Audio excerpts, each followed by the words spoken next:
Hi friend.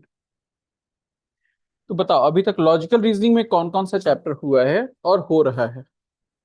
We started with venn diagram and syllogism, है ना। And after that direction sense and coding decoding. Coding decoding अभी शायद complete नहीं हुआ है कि हो गया। तो आपने क्या कुछ क्वेश्चंस बनाए?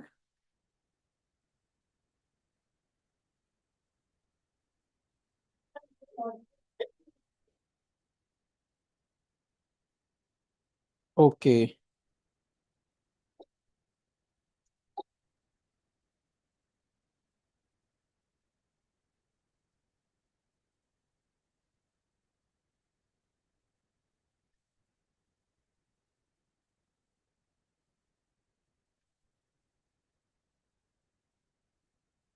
कुल मिला के डायरेक्शन सेंस से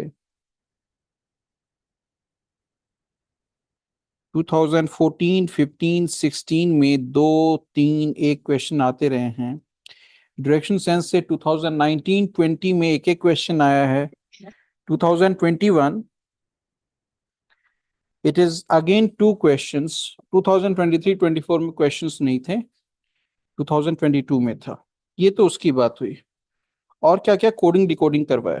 कोडिंग डिकोडिंग से एक एक क्वेश्चन हर साल जो है वो आते जा रहे हैं, लाइक दैट। और क्या करवाया था, सिलॉजिज्म वगैरह ना। Syllogism is a important chapter. दो दो क्वेश्चन रह रहे हैं। 2023 में नहीं था, बट 2022, 21, 20, 19, 24 सब में जो है दो दो क्वेश्चन लगभग रहे हैं। So syllogism is a important chapter.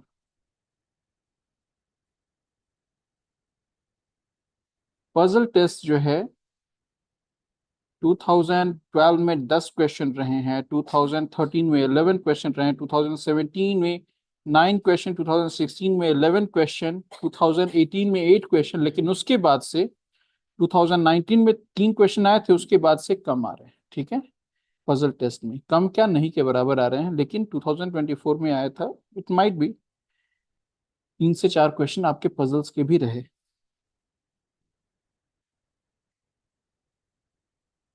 Average से भी जो मैं देख पा रहा हूँ, दो तीन क्वेश्चन हमेशा रहे हैं। ठीक है। और नंबर सिस्टम का तो मैंने बताया ही है, भर भर के रहते हैं। 2022 में 12 क्वेश्चन दे रहा है, 12+2। दो क्वेश्चन तो एलसीएम एचसीएफ के भी दे रहा है, यानी सिंप्लीफिकेशन के भी दे रहा है दो, यानी कि नंबर सिस्टम के क्वेश्चंस रहे हैं 14, एक 15, 3, 18, 18 क्वेश्चंस 2023 में। जो साल बहुत मतलब बोले थे ना, अलग टाइप का पूछा। 2022 में नंबर सिस्टम से टोटल रहे हैं 12, 2, 14, 2, 16, उसमें भी रहा है।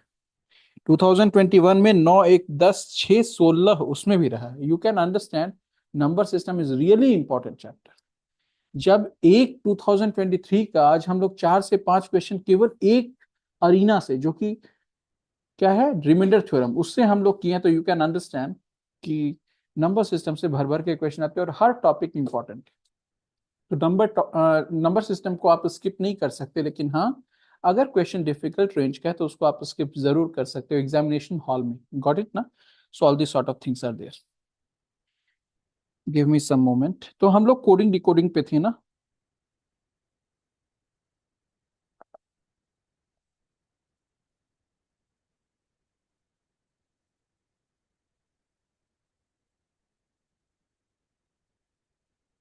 यस। हाँ। हाँ। कौन सा बुक लिए जिसमें नंबर सिस्टम ही नहीं है? अब नंबर सिस्टम लिखा नहीं आया, लेकिन नंबर सिस्टम का 5 चैप्टर का नाम, उसमें 5 टॉपिक का नाम दिया हुआ है, वो तो देखो।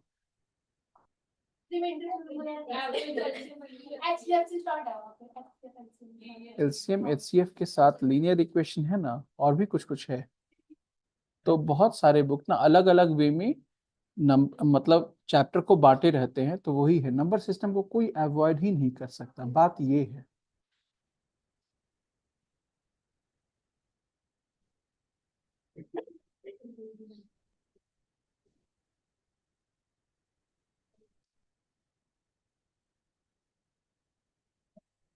All right.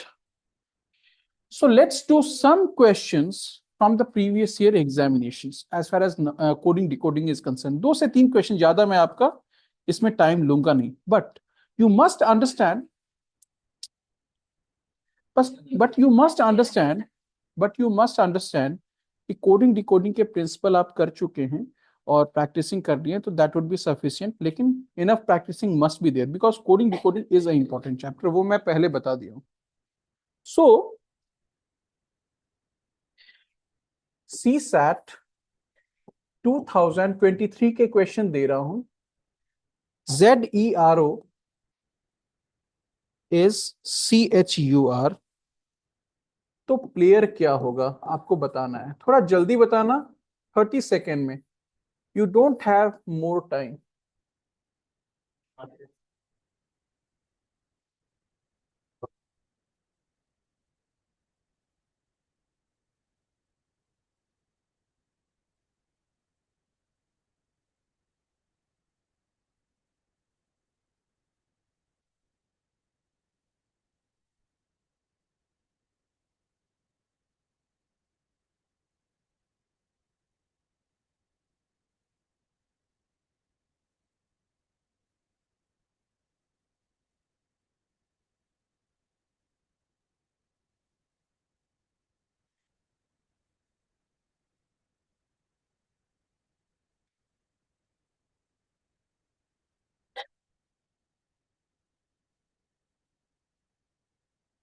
Two questions of coding decoding. I have just simply given two previous year questions.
So altogether there are 3 questions. Please solve, and you have got only 30 seconds into 3, 90 second time from here onward.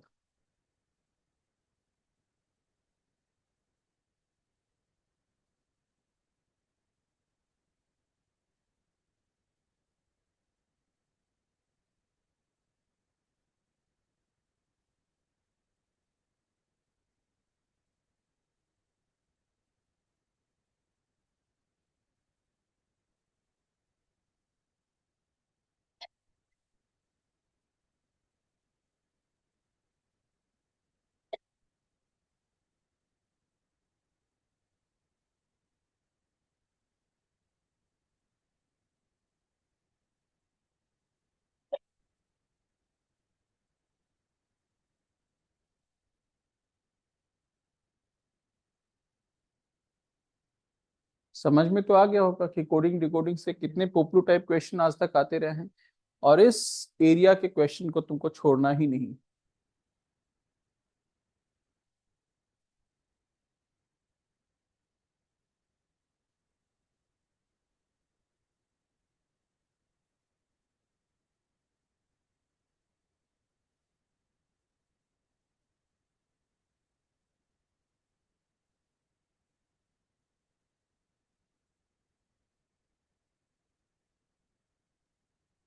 Second वाले question में वही hint है. Based on the place value of the letters of English alphabet series, जैसे A is equal to 1, Z is equal to 26, ऐसे में ही जो है ये कोडिंग डिकोडिंग का क्वेश्चन दिया हुआ है। ऑफ कोर्स जो बातें मैंने कही वो मेंशन्ड भी था, जो मैं लिखा नहीं हूं अलग से।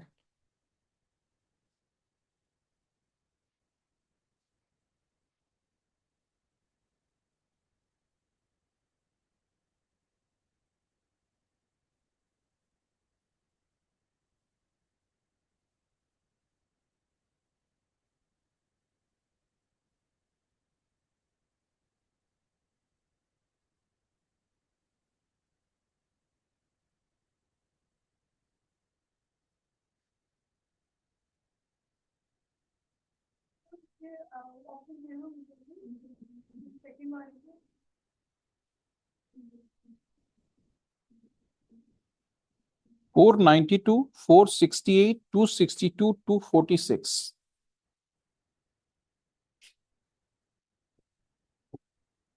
ऑप्शंस आर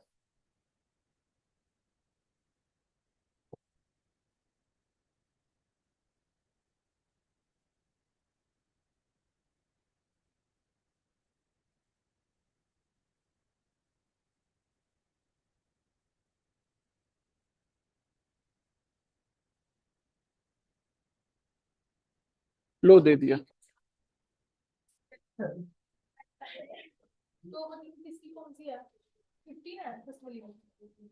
तुम पूछ रहे हो, आंसर पूछ रहे हो। तो GHI = 1578 है, तो जी की वैल्यू 15 है कि 1 है, मैं क्यों बताऊं? वो तो क्वेश्चन में दिया हुआ है ना। GHI = 1578, 1578। तो उसमें जी 1 है या 1.5 है या दोनों है, हम कैसे बताए तुमको? ये तो आंसर बताना होगा। Why should I tell? मैंने बोला कि प्लेस वैल्यू GHI, जी का कितना होता है? 6, 6 है ना? 7, आई एम सॉरी। और एच का क्या होता है? 8। 789 को डबल करोगे तो क्या आएगा? 1578। अब समझ में आया? तो आंसर क्या हो गया? 123 दूना 246, 246।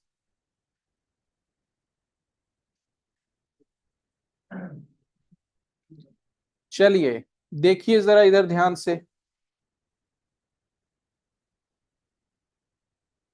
ये क्या है? ये सबसे इजी क्वेश्चन है ना। प्लस क्या हुआ? 3, +3, +3, +3। पी के बाद बताएंगे भी नहीं, ये बताने की अभी जरूरत नहीं, कर लेना। ये क्या है? 789। तो 789 × 2 क्या होता है?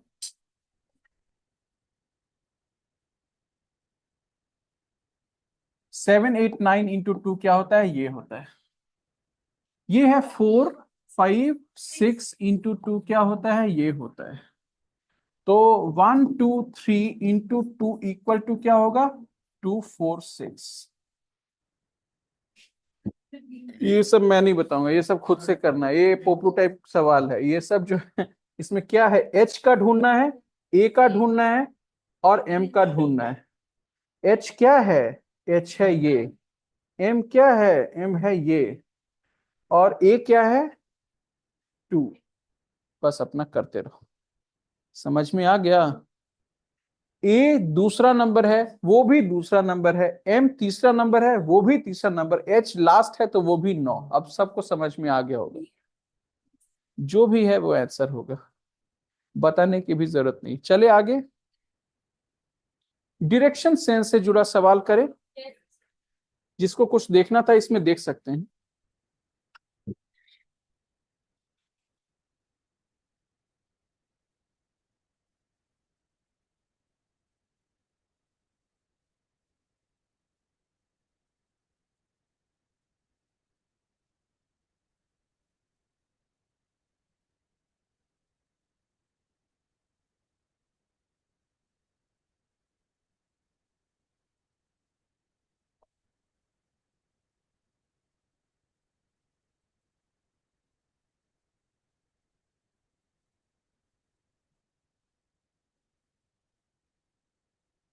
Alright, done.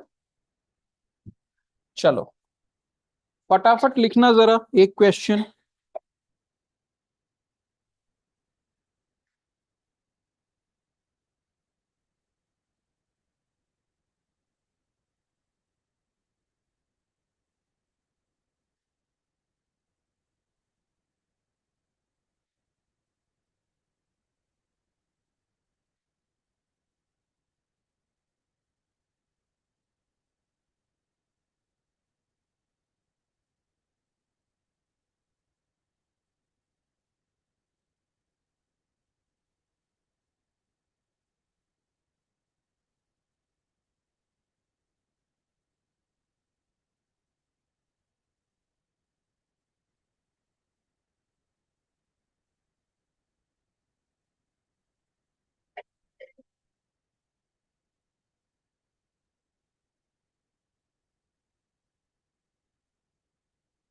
UPSC C SAT 2021 लिखते के साथ आपका आंसर आ गया, and answer is what?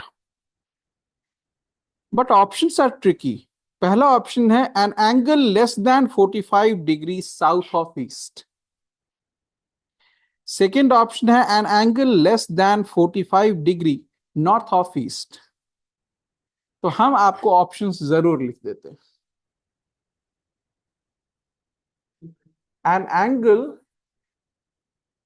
Less than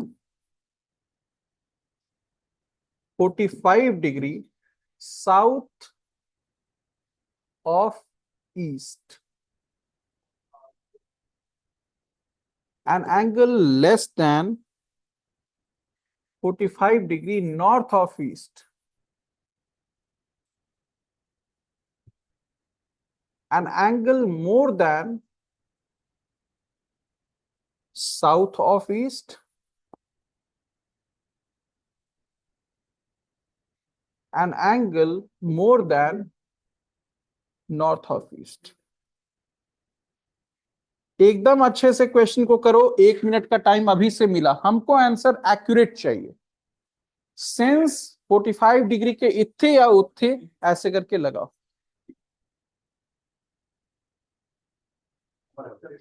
देखते हैं एक बार फिर से सब लोग देख लो।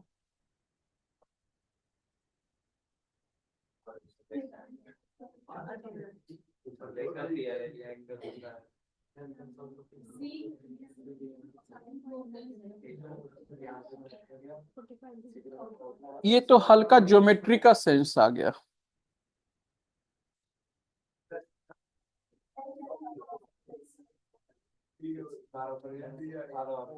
You are very correct.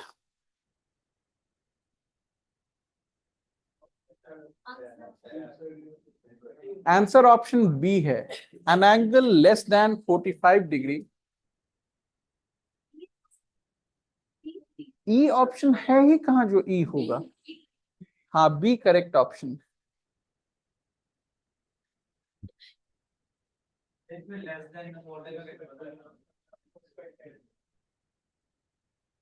क्या? ये देखो, ये देखो, ये क्या है?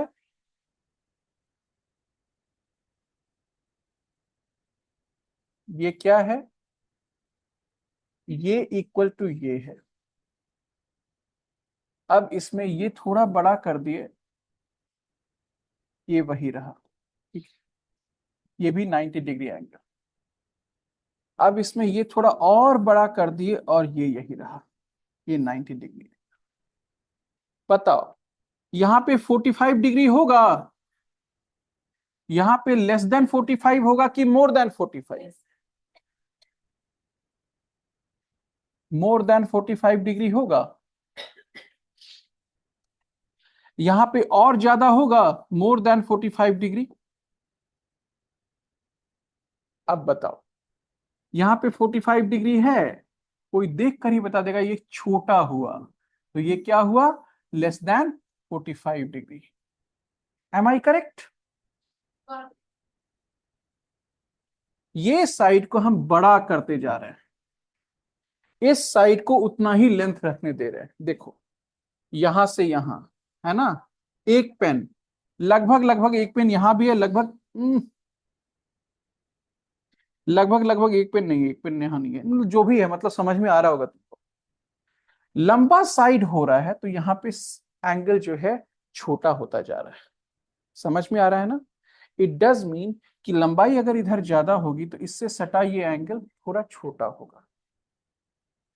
तो कहने का मतलब ये है कि जो एंगल जितना बड़ा है उसके अपोजिट का साइड उतना ही बड़ा होगा। जो एंगल जितना छोटा है उसके अपोजिट का साइड उतना ही छोटा होगा। और यहां पे सबसे राजा कौन बना बैठा है? 90 डिग्री एंगल, जो सबसे बड़ा एंगल है उसके अपोजिट का साइड जो कि है हाइपोटेनस, जो सबसे बड़ा होता है। समझ में आया कि नहीं आया? कुल मिला के बात यह है कि अगर ये है 30 डिग्री, ये है 60 डिग्री और ये है 90 डिग्री, तो ए बी सी बताओ कौन सा साइड सबसे बड़ा? सबसे बड़ा एंगल का अपोजिट कौन हुआ? B C. इससे बड़ा कौन है? 60 एंगल के अपोजिट कौन हुआ? A B. उससे बड़ा कौन है? सबसे छोटे एंगल के अपोजिट का साइड यानी ए सी। समझ में आ गया? अगर मैं बोलूं, देखो इधर ध्यान से, ये है 5, ये है 4, ये है 3 सेंटीमीटर या मीटर, एम आई करेक्ट? और ये है 90 डिग्री एंगल। तो हम क्या कहेंगे? सबसे बड़े वाले साइड के अपोजिट का एंगल सबसे बड़ा, उसके बाद वाले जो साइड है उसके अपोजिट का एंगल उससे छोटा, और सबसे छोटे वाले साइड के अपोजिट का एंगल सबसे छोटा। बस सिंपल, यही सेंस हम इसमें लगाएंगे। तो इसमें क्या नोट करने वाली बात है? Side side opposite to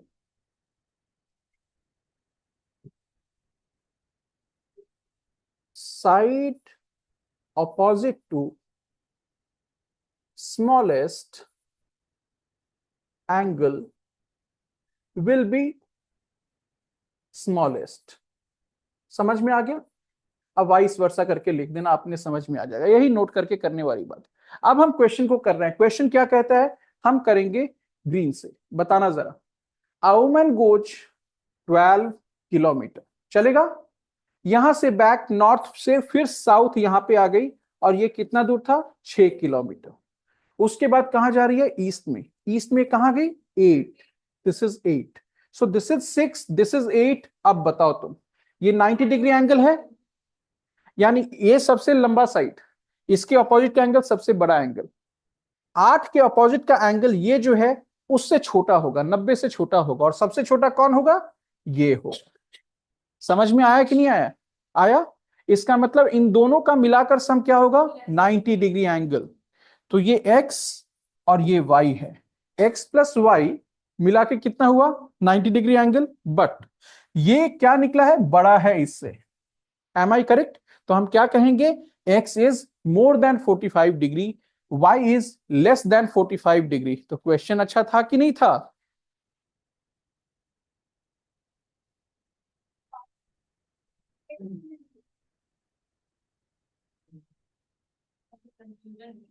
madam question क्या पूछा गया है? सुनो ना, in which direction is she from starting point.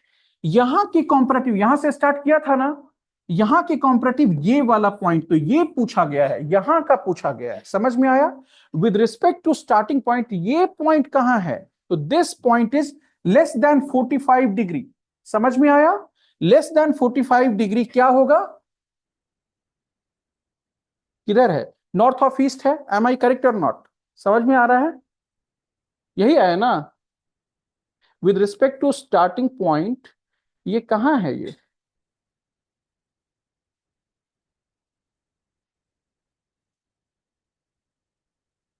Greater होगा ना? एक सेकेंड, स्टार्टिंग पॉइंट ये हुआ, एंड पॉइंट ये हुआ, एम आई करेक्ट? तो with respect to the starting point हम इसके रिस्पेक्ट में देख रहे हैं, मेरा फाइनल पॉइंट कहां पर है। मेरा फाइनल पॉइंट है किधर, ये है नॉर्थ और ये है ईस्ट, यानी नॉर्थ ईस्ट में है। Am I correct? And north east में क्या होगा जरा बताओ। आपको नॉर्थ इधर है, ईस्ट इधर है, तो आप हमेशा क्या लोगे, नॉर्थ ऑफ ईस्ट या मैडम सुनो हमको बताने दो।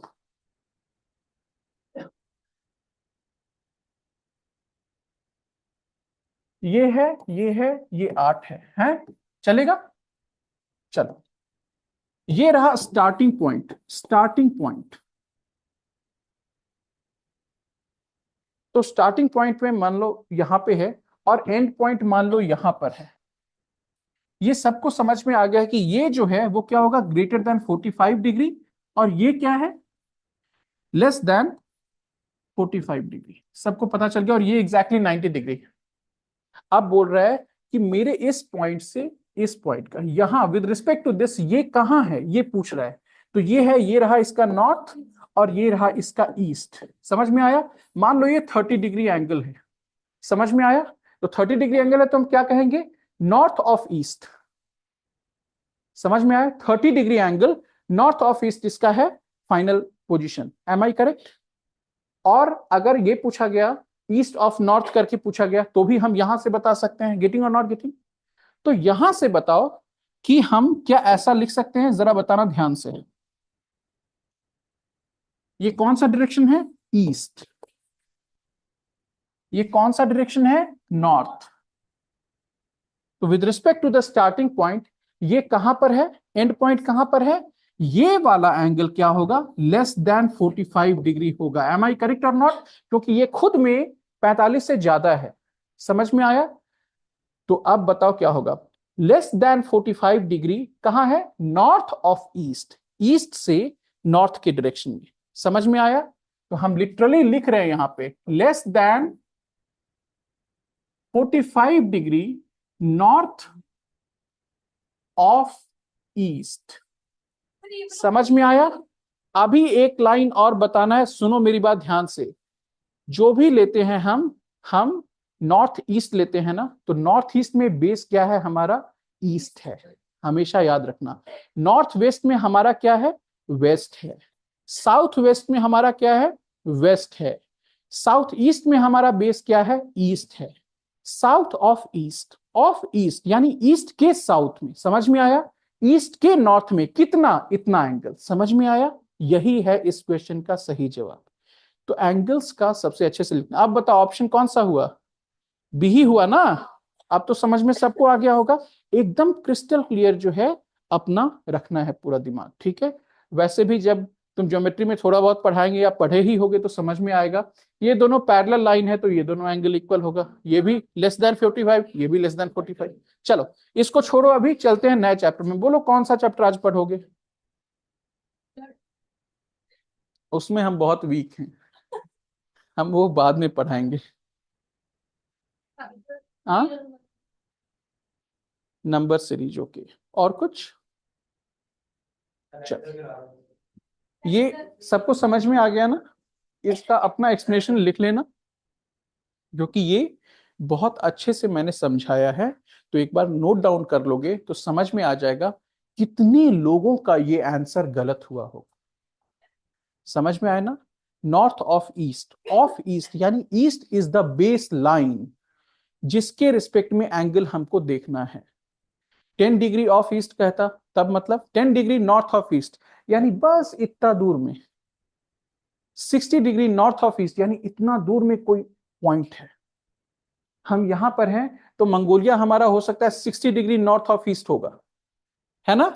लेकिन हो सकता है कि नेपाल होगा 10 डिग्री नॉर्थ ऑफ ईस्ट। यही चीज बता रहा हूं मैं। समझ में आ रहा है कि नहीं आ रहा है? ज्योग्राफी तो हमसे ज्यादा जानते होगे तुम लोग। ठीक है, तो चलिए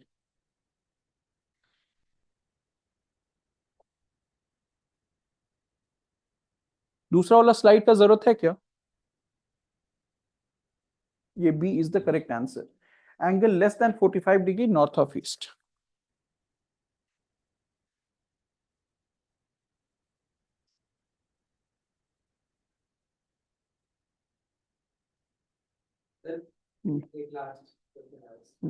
जितना ये 8 वाला बढ़ता जाएगा, कि अगर मान लो ये 8 का 10 हो जाए तो एंगल और छोटा होता जाएगा, है ना? बस ये कहना चाहते हो। हाँ, अगर ये जो 8 बताया, लॉन्गेस्ट साइड के अपोजिट का एंगल सबसे बड़ा, स्मॉलेस्ट साइड के अपोजिट का एंगल सबसे छोटा, और बीच वाले साइड के अपोजिट का एंगल बीच वाला। अब बोलोगे सर सबको इक्वल कर दो, तो इक्विलैटरल ट्रायंगल आ गया। ऑब्ट्यूस एंगल ट्रायंगल में क्या होगा, सबसे बड़ा वाला जो एंगल है 135 डिग्री, उसके अपोजिट का साइड सबसे बड़ा हो, और सबसे छोटा वाला एंगल के अपोजिट का साइड सबसे छोटा हो। कितना अच्छा रूल है, मैं लिख भी दिया हूं, रूल को लिख भी सकते हो। कहने का मतलब ये वाला क्वेश्चन हाफ ज्योमेट्री और हाफ डायरेक्शन सेंस का था, क्योंकि ज्योमेट्री का सेंस एक समझना इसमें बहुत जरूरी है। तो वो दोनों तो इंटरलिंक्ड है, वो आप जानते ही हो। चले नेक्स्ट पार्ट में चले। लिख लिए थे ना जो भी लिखना था? ध्यान से देखो, ये क्या साइन है?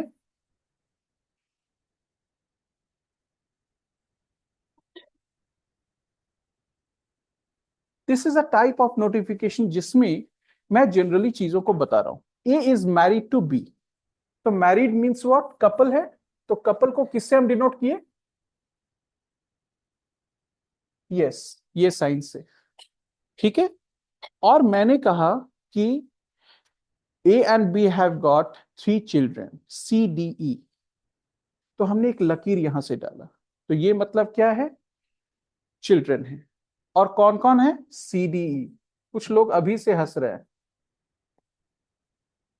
ज्यादा मुस्कुराओ मत, अच्छे अच्छे क्वेश्चन आते हैं इससे भी। C D E are siblings, चलेगा? चले ना। यहां पर ये देखने वाली बात है कि डॉट डॉट डॉट से क्या डिनोट हुआ है, siblings.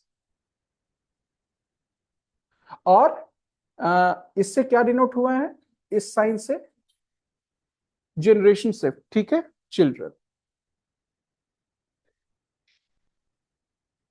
One generation to generation.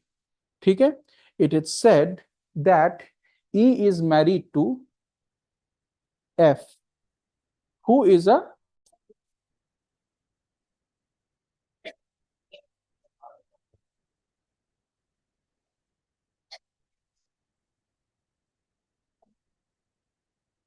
all right, so please listen to me.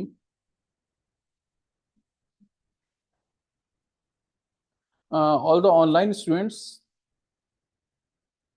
कितनी देर से बंद था ये सारा कुछ? Since what time you were not able to listen to me? 10, Sir, 10 minutes, कितने देर से? sir, Yes ma'am. sir, from the couple one, when you were telling the couples, Okay, so I just simply said this is a type of denotation notification which I generally use to solve the question. Of course it may vary from person to person. What are the things that I have taken here? Generations, one generation, two generation, three generation, and it is being discretely shown by what, these arrows. Very simple. तो arrow जो है वो siblings, sorry क्या नाम है, children को show out करता है। ठीक है। डायरेक्शन भी दे दिए हैं जिनके बच्चे हैं लाइकवाइज। नाउ किस किस तरीके से हमने डिनोट किया, प्लस माइनस समझ में आ गया होगा, मेल फीमेल रिस्पेक्टिवली। ठीक है। नाउ चिल्ड्रन ये वाला साइन है, सिबलिंग्स डॉट डॉट डॉट वाला साइन है, कपल ये इंफिनिटी वाला साइन है। ये मेरा अपना वे है सॉल्व करने का। क्यों जरूरी है ये सब, अभी आप देखेंगे नेक्स्ट सेट ऑफ प्रॉब्लम्स वगैरह में। फिलहाल आप इस बात को समझो कि ये जो पूरा सिनेरियो है वो मैं डिस्क्रीटली इसलिए आपको बता रहा हूं बिकॉज इस वे में कॉमनली सॉल्व करना बहुत आसान हो जाता है। Of course there are persons जो वर्ड वाले पूरे क्वेश्चंस को ब्लड रिलेशन में खुद सोच समझ के उसका ऐसा ऐसा ऐसा करके भी आराम से निकाल सकते हैं, but this is a more logical way in which the thing has to be done. तो वो मैं आपको यहाँ बता रहा हूँ, बाकी सब आप पे निर्भर है। अगर आप उसी मेथड से 10 सेकेंड में बना रहे हो, यहां से 15 सेकेंड में बना रहे हो, तो वही मेथड अपनाओ, कोई दिक्कत नहीं, बट जानकारी होना जरूरी है। तो ये एक वे है रिप्रेजेंटेशन का। मैंने बोला था ए इज मैरिड टू बी, तो कपल वाला साइन दे दिया था, जेंडर का साइन कुछ भी नहीं था। उसके बाद क्या बोला था, they have got children like C D E, किसी का जेंडर डिफाइन नहीं था। तो C D E were siblings and dot dot dot से इस्तेमाल हुआ सेकेंड वाले जनरेशन में। उसके बाद मैंने बोला था क्या, F is married to that of E and she is a housewife, यही बोला था।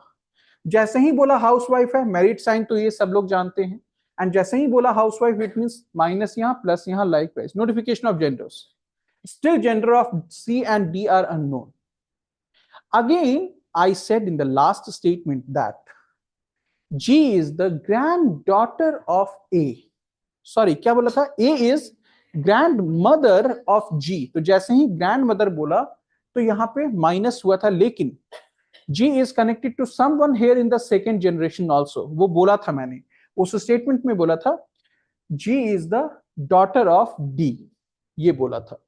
तो जी अगर डॉटर है डी का, या G is child of, G is daughter of D, तो इसका जेंडर डिफाइंड हो गया। इसका gender still not defined, whether D is mother of G और D is father of G. उसके बाद मैंने डिफरेंट स्टेटमेंट्स दिए, जैसे how is C related to that of F and how is F related to that of C. तो आप सबों ने बताया F will always be sister in law of D as well as that of C. F will always be daughter-in-law of B as well as that of A. F का इनसे क्या relation होगा बताओ तो जरा। इसका मामा है ना, मामी हुआ, मामी को मैटरनल आंट कहोगे, ठीक है ना। चलो, तो नाउ आई सेड F का सबके साथ रिलेशन हो गया। How is F related to all this? Now how is C related to that of F? तो C का जेंडर पता नहीं है, तो C will be either sister in law और brother in law of F.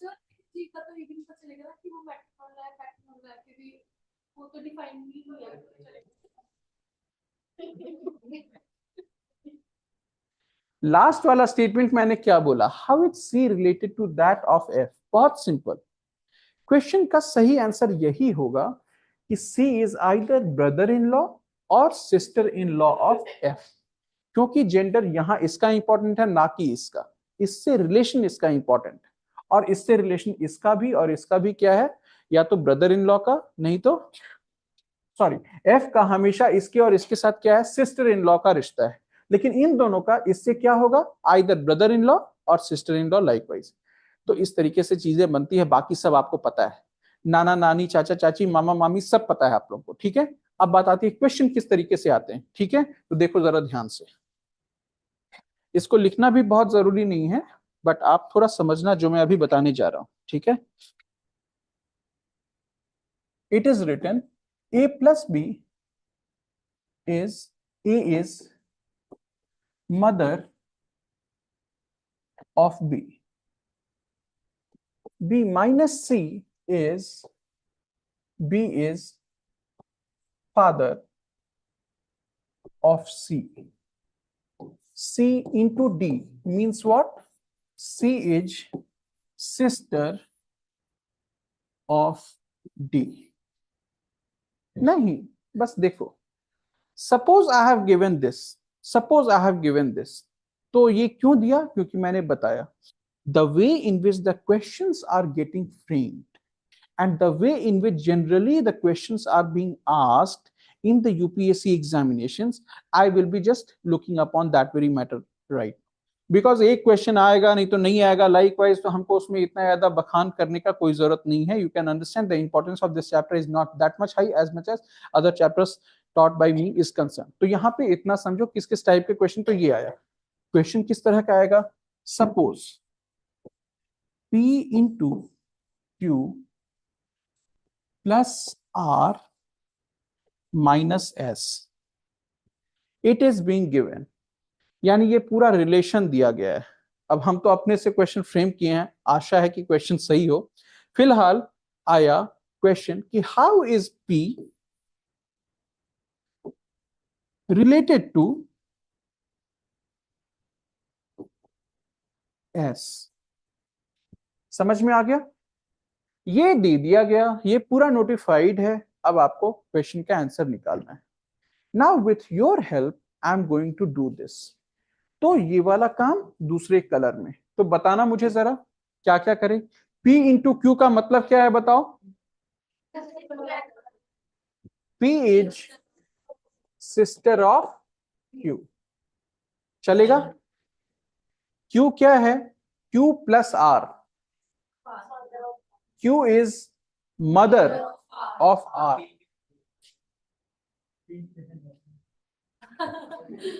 हमको पता है, फिर से बोल रहा हूं, Q प्लस R था ना। Q प्लस R का मतलब है Q is mother of R। Q is mother of R, ये ठीक है। Now R minus S। R minus S का मतलब क्या है? R is father of S। R is father of S। समझ में आया? ये अपने आप रंग कैसे बदलता है? ऑलराइट, समझ में सबको आ गया? Now this is the complete picture. अब आप बोलोगे सर इसको हम अपने ही हिसाब से कर लेते आराम से। मेरा ये तरीका है, तुमको इसको इस्तेमाल करना है करो, ना करना है ना करो। तो क्वेश्चन क्या था बताओ? How is P related to that of S? S की ग्रैंड मदर ये है, मैं मानता हूं, उनकी बहन है, तो सिस्टर ऑफ ग्रैंड मदर क्या कहलाएगी? जो जो भी कहलाएगी वो आंसर हुआ, ठीक है। ग्रैंड मदर, हाँ ठीक है। उसी तरीके से कजन ग्रैंड मदर कह सकते हैं क्या? नहीं, ग्रैंड मदर, ठीक है। Likewise that is answer. अब सपोज,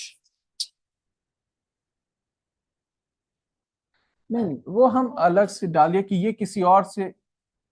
चल, अब बात आई कि इसमें एक और क्वेश्चन सपोज आ गया, how is Q related to that of S? तो वो आप बता सकते हो ना, Q is grandmother of S. Now, how is R related to that of P? समझना बहुत ध्यान से। How is R related to that of P?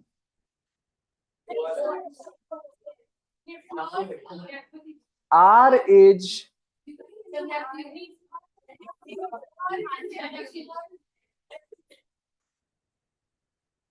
P के बहन का बच्चा है R, ठीक है। इसका मतलब R की जो मम्मी है उनकी बहन है ये, यानी R की मासी है ये। सर हाँ, R की मासी जो है वो P है, तो P का नेफ्यू ही हुआ ना, बस सिंपल। तो इसी तरीके से क्वेश्चंस पूछे गए हैं, आपको करना है। और दूसरा क्या है, किस तरीके से क्वेश्चन आता है? कुछ भी आ सकता है, like pointing towards a picture in the room. Suppose the child of that person is son of my grand mom's son. समझ में आ गया? नहीं लिखेंगे, क्योंकि ऐसे बहुत सारे क्वेश्चन आपके पास अभी आएंगे हैंडआउट में।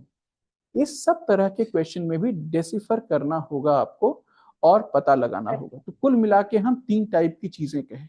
एक तो पजल के फॉर्म में चीजें आए तो आपको उस तरह से अलाइन करना होगा, ठीक है। और एक इस तरह के क्वेश्चन आए तो भी आप वो वाला फॉर्मेट में चीजों को लाके बहुत आसानी से बना सकते हैं। और तीसरा इस टाइप के क्वेश्चन जो मैं अभी कह रहा था, अभी मैं आपको दे रहा हूं, वो हैंडआउट आ रहा है आपके पास, उसमें से कुछ क्वेश्चन डिस्कस करेंगे, उसके बाद के 10 मिनट में कुछ क्वेश्चन आप बनाओगे। That is what the need of our is getting. मुझे जरा टाइम दो 1 मिनट का, फिलहाल एक क्वेश्चन नोट करना।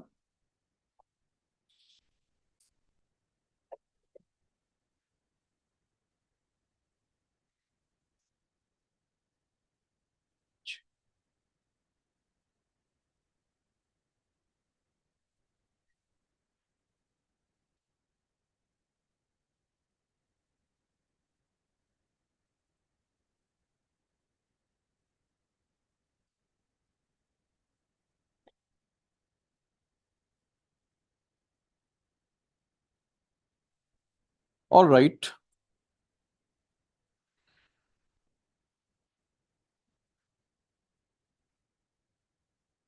A plus B means A is son of B. Write down first. A plus B means A is son of B. A plus B means A is son of B. A minus B means A is wife of B.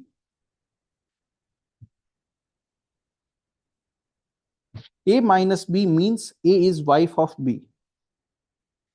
Then what does the expression P plus R minus Q mean? Minus Q. Then what does the expression P plus R minus Q mean? Question mark. इसका solution आपको खुद अपने शब्दों में लिखना है।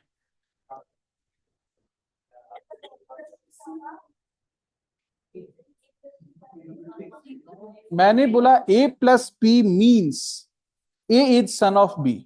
दूसरा statement A minus B means A is wife of B। Then what does the expression P plus R minus Q mean? जिनको अभी भी नहीं समझ में आ रहा उनको मैं बता रहा हूं P Q के साथ कैसे रिलेटेड है, बस ये निकालना है, या Q P के साथ कैसे रिलेटेड है ये निकालना है, या दोनों निकालना है। ठीक है, नेक्स्ट वन, एक और क्वेश्चन लिख लो, एक और क्वेश्चन लिख लो।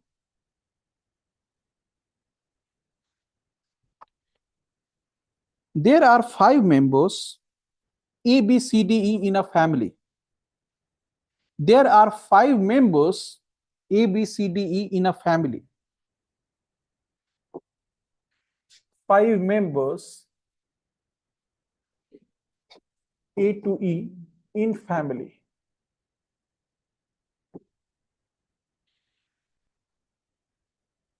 What is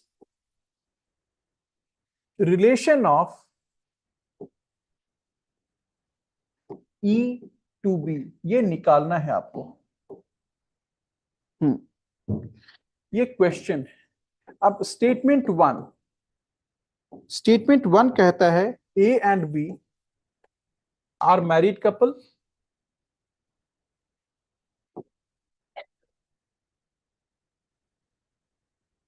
स्टेटमेंट 2 कहता है D is father of C। Statement 3 कह रहा है E is D's son। और स्टेटमेंट 4 भी आ गया A and C are sisters।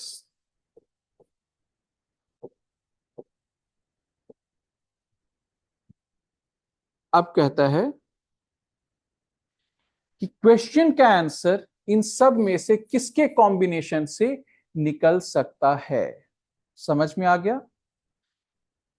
Question का आंसर किस किस स्टेटमेंट के कॉम्बिनेशन से निकल सकता है। ठीक है, पहला option 1 2 3, second option 1 3 4, C option all the 1 2 3 4, and D, it can't be answered.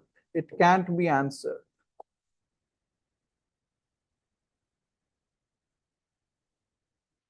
All right, the previous question was from CSAT 2017 and this question is from CSAT 2023.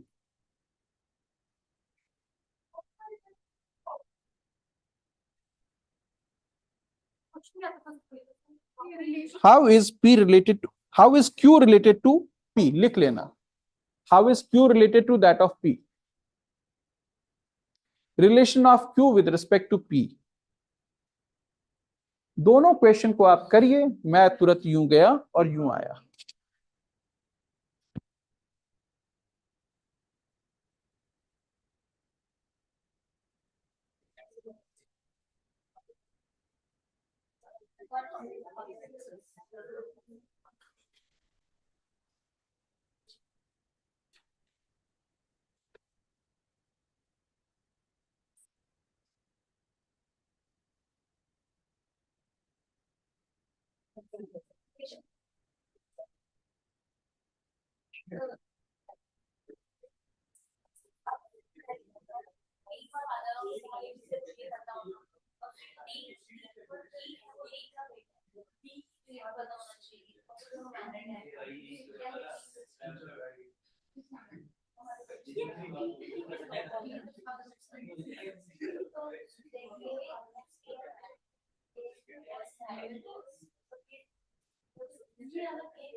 बना क्या ये हो गया?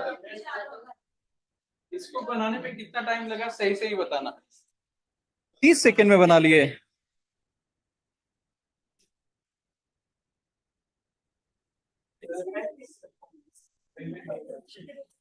He is saying कि in 35 seconds he has made this very question. पहले तो answer बताओ।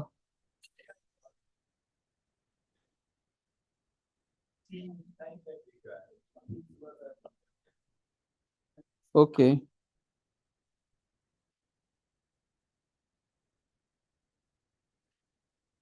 इतने शांत क्यों हो गए, डर लग रहा है।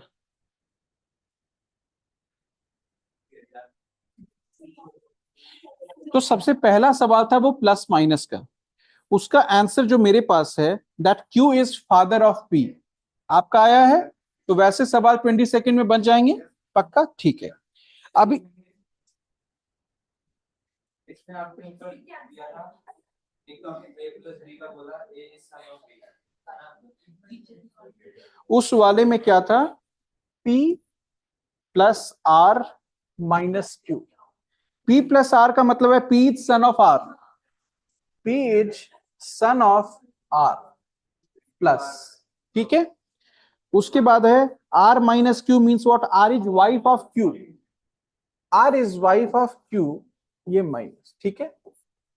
तो ये है, तो how is Q related to that of P, तो क्यों है Q तो P का पप्पा है, हो तो गया, हो गया।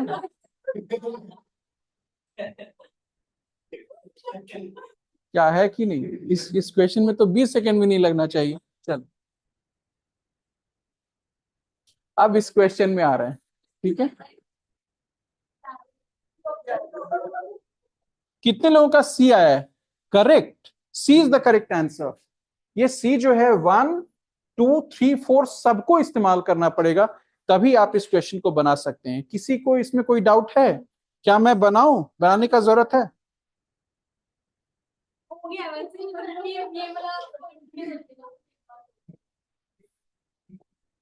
A and B are married couples, समझ में आ गया? A married to B, D is father of C, यानी डी जो है, sorry, D is father of C plus, उसके बाद क्या है, ई इज डी सन, यानी ई जो है डी, ये ई यहां पे आ गया, ये प्लस है।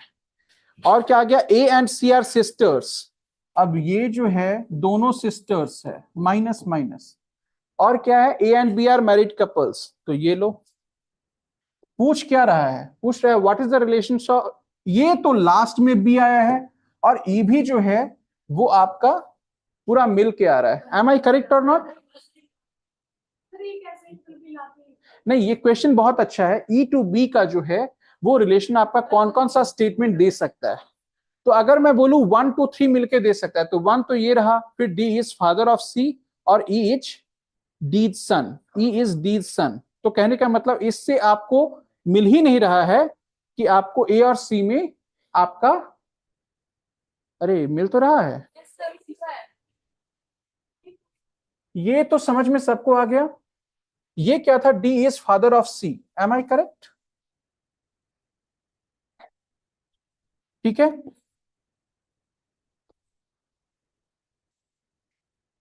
अब बताना, ई इज डीज सन, मैं यहां लिख दिया ई इज डीज सन, ठीक है। और क्या रह रहा है, A and C are sisters. अब तुम देखो 1 2 3 को कंबाइन कर, तो पहला है A and B are couples, उसके बाद है D is father of E, और ए और सी आर सिस्टर्स। तो ए और सी आर सिस्टर्स तो ए सी हो गया, ठीक है। अब डी है ही नहीं, नहीं हो रहा है, सही बात है। आपको सब लगाना पड़ेगा, यू आर करेक्ट हियर, इसमें कोई दो राय ही नहीं है, ठीक है। कुछ भी सोचो, 2 3 4 कुछ भी करो, आपको 1 2 3 4 करना ही पड़ेगा लाइकवाइज। अब बात आती है कि आपके पास एक हैंडआउट आया है, उसमें अलग तरह के क्वेश्चंस, जरा देख लो। हैंडआउट आया है ना? आ गया होगा पक्का, आ गया होगा पक्का।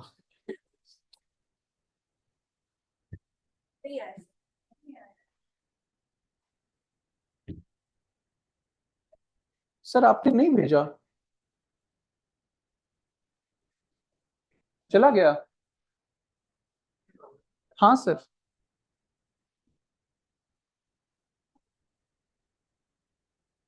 ऑल राइट, आ गया, जरा चेक करना। All the persons please check it on, just concentrate on the first very question जो हैंडआउट में सबसे ऊपर है, प्लीज कॉन्सेंट्रेट।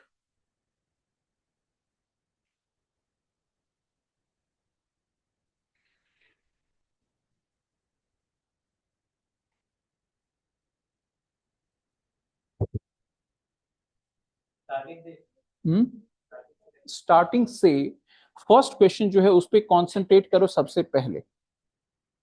अगर हो गया अच्छी बात है, बाकी सबको तो पढ़े भी नहीं होंगे अभी तक।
Done,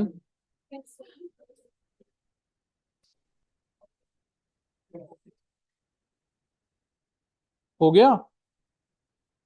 shell we discuss?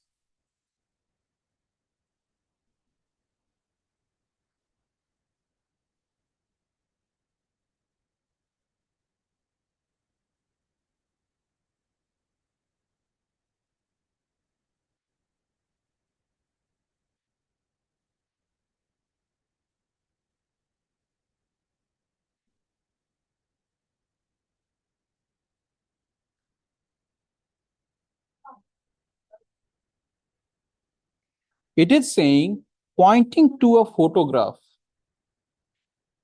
Pointing to a photograph.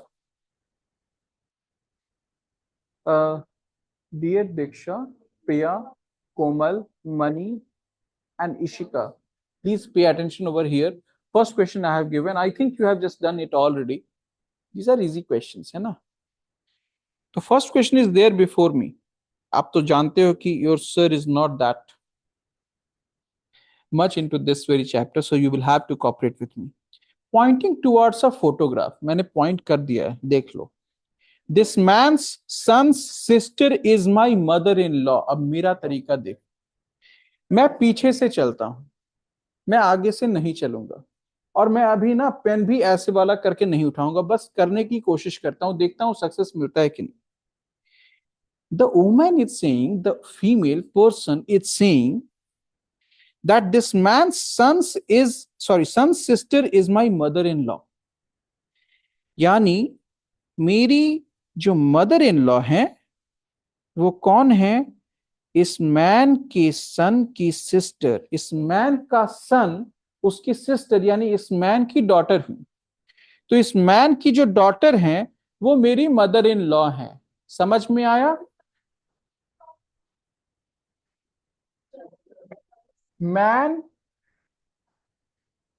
की डॉटर, ठीक है, जो है इसकी मदर इन लॉ है, इस लेडी की मदर इन लॉ है, यानी ये जिनसे शादी की हुई है ये इसकी मदर इन लॉ ये है. समझ में आ गया? एम आई करेक्ट नाउ और not? This man's sister is this person's mother in law. This lady is the person who is talking. देखो करते करते फिर वो नोटिफिकेशन पे हम आ ही गए. Now what is this? This is that man and this is that woman, है ना?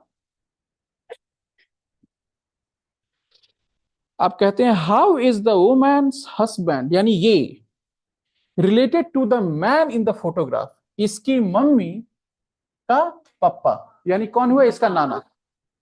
नाना. एम आई करेक्ट और not? How is woman's husband is related? Okay sorry, he is related to this as what? Please tell me. हाँ ठीक है, सबको समझ में आ गया? तो answer will be grandson. Now you have got time. I will be just taking this PDF out. कितने अच्छे से तो बनाए. ये रहा मैन, ठीक है, मैन के सन की सिस्टर, मैन का ये रहा सन, इसकी सिस्टर ये रही, यानी ये दोनों सिबलिंग है.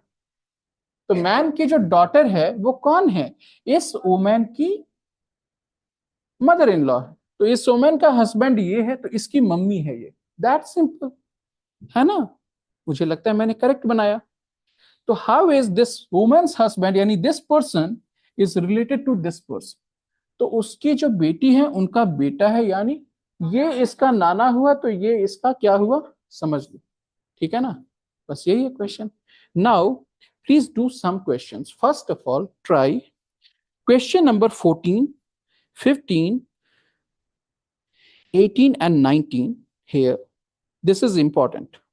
फिर से मैं बोल रहा हूं 14, 15, 18 एंड 20. 14, 15, 18 एंड 20 चार क्वेश्चन दिया, ठीक है? 14, 15, 18, 20.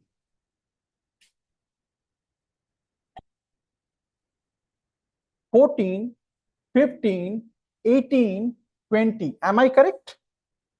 And then I am giving you some questions.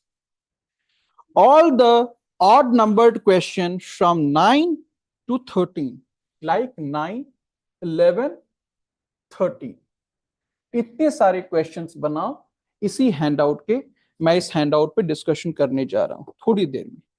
10 minute का टाइम है. शांति से इन सारे क्वेश्चंस को डील करो and try not to make any noise. Over to you guys. Diksha, Ishika, Komal and Mani. Are you all able to understand everything? I think one portion was quite easy and you would have understood all the facts and you have also practiced questions also in that very area. And what about this reasoning section? Comfortable? I think so. In quant also, if you are having any sort of difficulty anywhere, you can interrupt the class anytime, okay, and ask, because many a time it is like that. I'm just reading your chat a bit late, okay? So that's why I'm saying thank you. Please do it.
Done, sir. All right, ma'am. They are doing. I have given 2 minutes more time.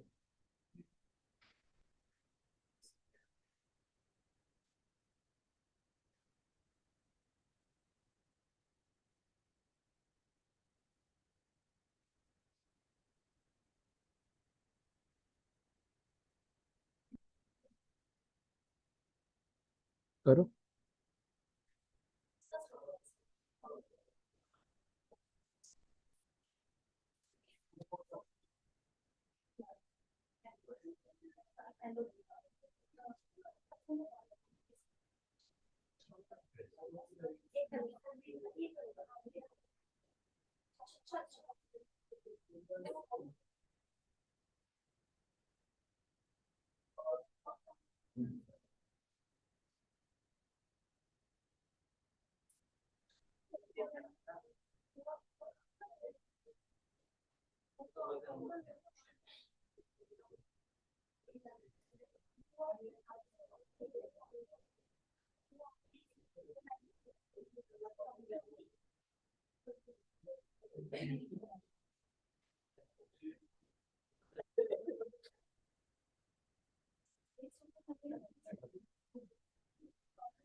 Yeah, please tell me the answers.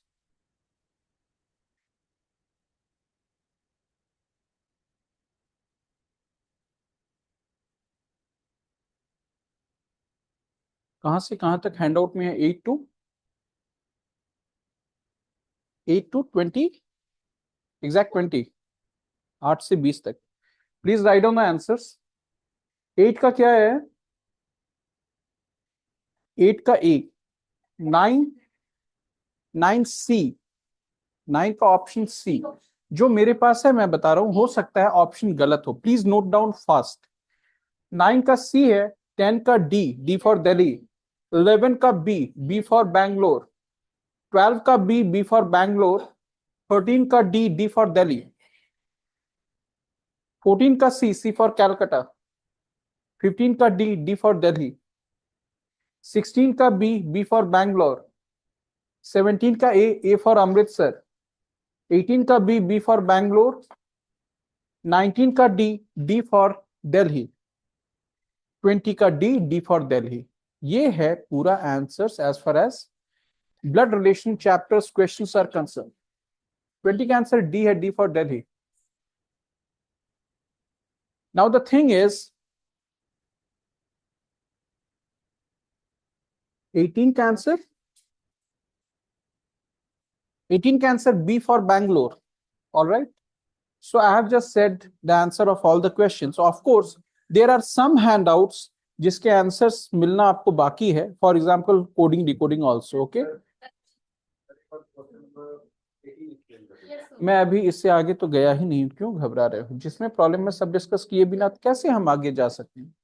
What I'm trying to say to you is that if you have got this sort of question, of course that can be done within 30 second, 40 second, 50 second time, of course, to say. but it depends on how much practicing you have done before the main examination, that is CSAT 2025. तो थोड़ा सा तो preparation, थोड़ा सा तो practising बनता है इस चैप्टर में भी, ऐसा नहीं है। फिलहाल आपके पास 8 to 20, how many questions are there? 8 to 20 कितने क्वेश्चन हुए? इधर देखो ना, 8 to 20 की टोटल कितने क्वेश्चन हुए? 13 क्वेश्चंस जो है वो आपने अभी बनाए हैं, या मतलब अटेम्प्ट किए, या अटेम्प्ट करने वाले हो घर पे। 13 क्वेश्चन का आंसर दिया जा चुका है। तो अभी इसमें प्रॉब्लम जो है वो हम लोग डिस्कस करेंगे। Please tell the problem. सबसे पहले यहां से तो स्टार्ट करो। 9 11 सॉरी 9 10 11 12 13, इसमें किसमें प्रॉब्लम है? एनी क्वेश्चन, किसी प्रॉब्लम है? 9 में प्रॉब्लम है। Anyone else? Pointing to Priya, father of Preetu says, she is the daughter of the wife of the only son of the grandfather of my sister. Okay, now listen to me. Pointing to Priya, father of Preetu says, I don't know the gender of Priya or Preetu. First of all, whenever you are going to make the question, always understand, जिसका gender father दिया है तो हम mail लेंगे, वरना प्रिया और प्रीतु हम अपने मन से मेल फीमेल नहीं लेंगे, फीमेल मेल या फीमेल फीमेल नहीं लेंगे। अब समझ में आ गया आंसर?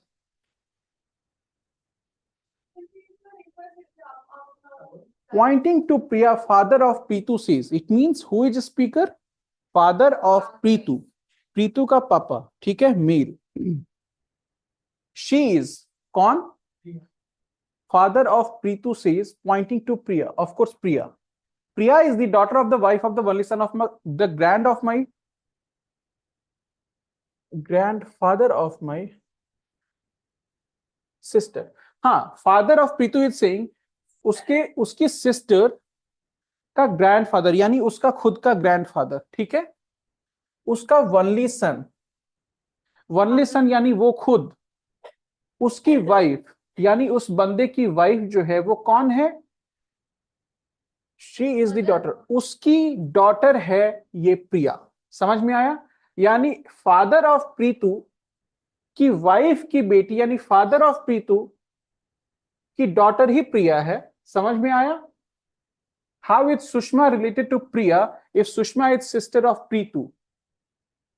अरे क्या क्वेश्चन है, आंसर क्या है तुम लोग का? हाँ, नन ऑफ दीज। तो मतलब प्रॉब्लम है, करते हैं। पेन कहाँ गया?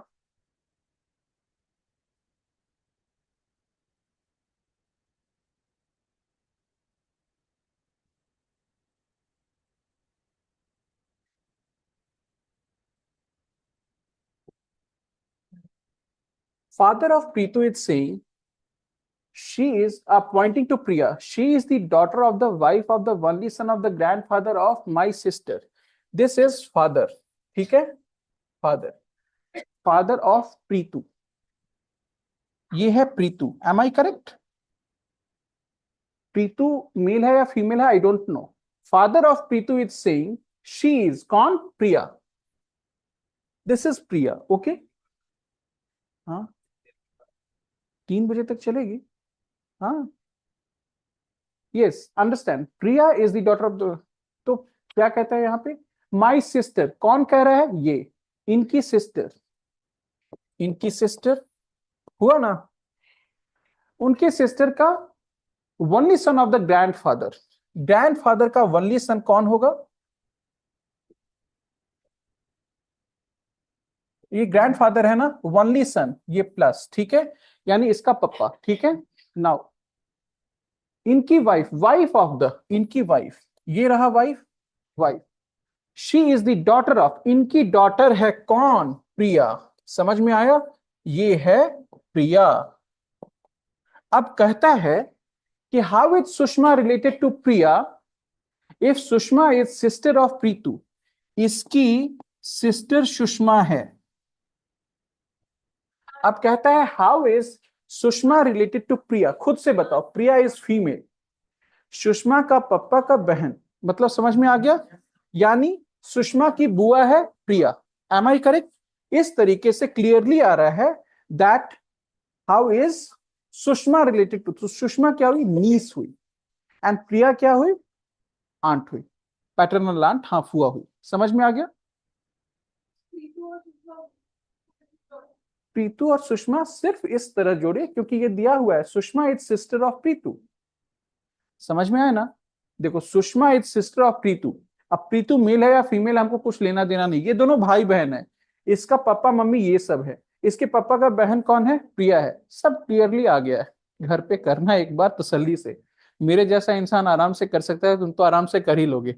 और कौन सा क्वेश्चन है डाउट में? 18 नंबर। तो इसको मैं हटाऊंगा। ये सब समझ गए? जिनको लिखना है 10 सेकेंड का टाइम है, एक क्वेश्चन डिस्क्राइब्ड है।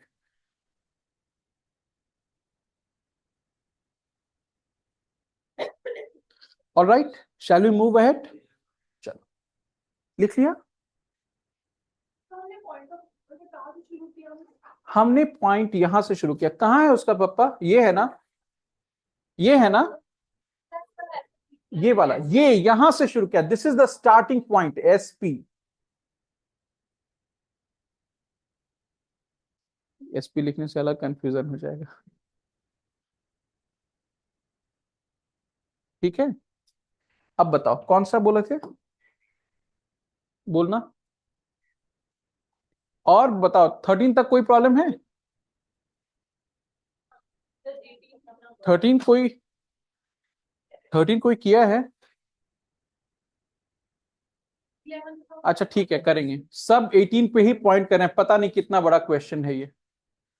Which of the following pairs of people represent first cousin with regard to the relation given in the expression if it is provided that A is sister of J? याद रखना, L greater than B का मतलब क्या हुआ? बोलते जाओ।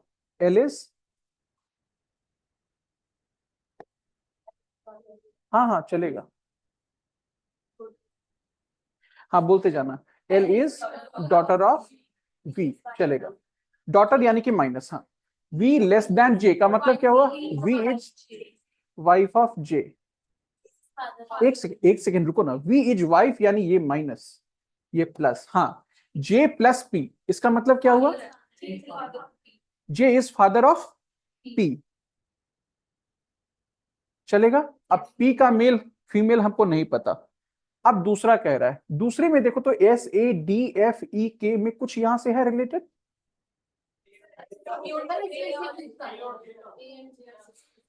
Okay, ये पता ही करना है, ठीक है चलो। ए इज सिस्टर ऑफ जे, जे है कहां? ये रहा, ये लो, ए इज सिस्टर ऑफ जे कर दिए। अब बताओ एस इंटू ए का मतलब क्या है?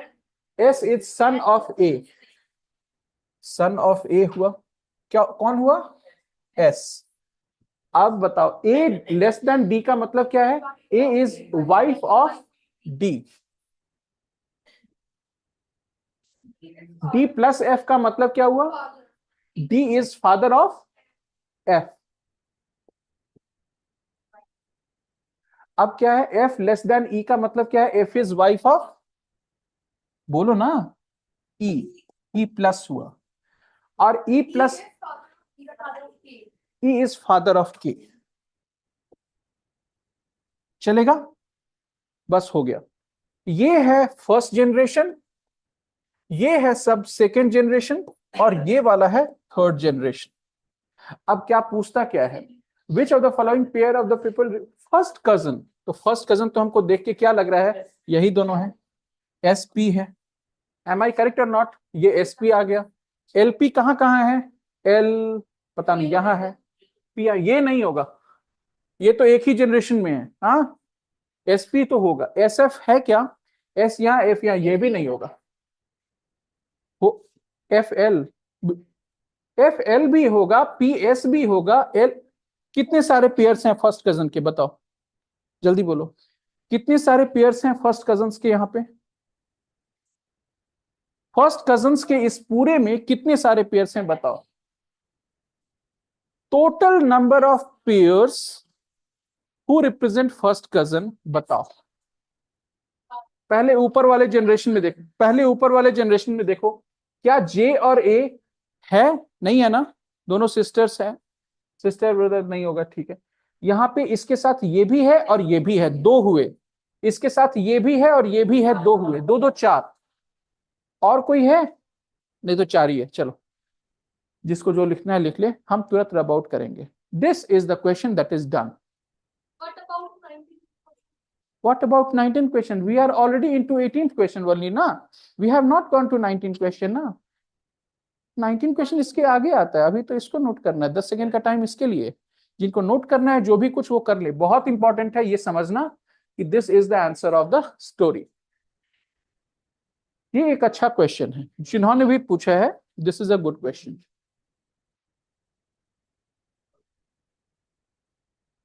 Is it done?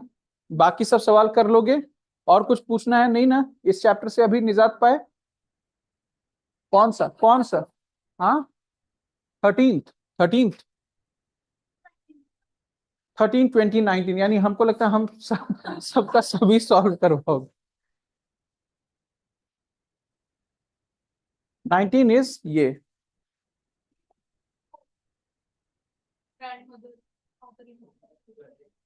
नहीं, जो है रहने दो, ये फादर को गोली मारो, ठीक है, जो है रहने दो। What will come in the place of question mark वो, ठीक है, if it is provided that M is grandmother of F in the expression, M is grandmother, M is grandmother of what? F. Am I correct? इतना ही। कहता है F into R का मतलब क्या हुआ? F is son of R, F is son of R। और क्या कहता है? R less than S का मतलब क्या हुआ? R is wife of S। ठीक है ना? अब उसके बाद S और M के बीच क्या होगा रिलेशन, ये कहता है। ये तो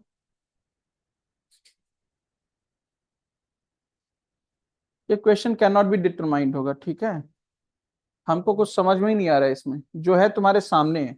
it is saying F R is related, okay, R and S are related, and it is also showing, it is also provided that M is grandmother of F।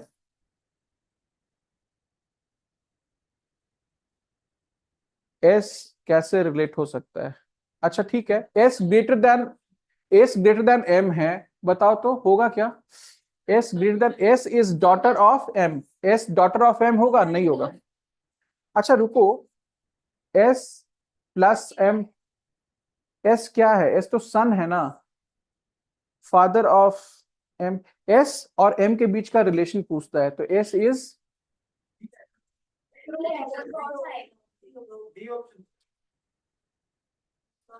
हाँ ठीक तो है, S is son of M, ठीक तो है, ये तो आ गया। ये सब क्वेश्चन मत पूछा करो ना। और कोई क्वेश्चन? और कोई क्वेश्चन है? 13।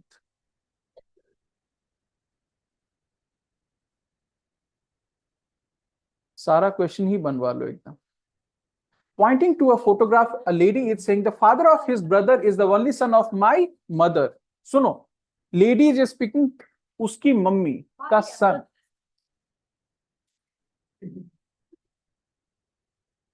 लेडी का कहां थे हम? हाँ, lady said, ladies mother sun, it means lady का भाई, है ना। लेडी की मम्मी का बेटा यानी लेडी का भाई, ठीक है। कौन है? Father of his brother, then this is lady. I think this is also easy question. This is the lady.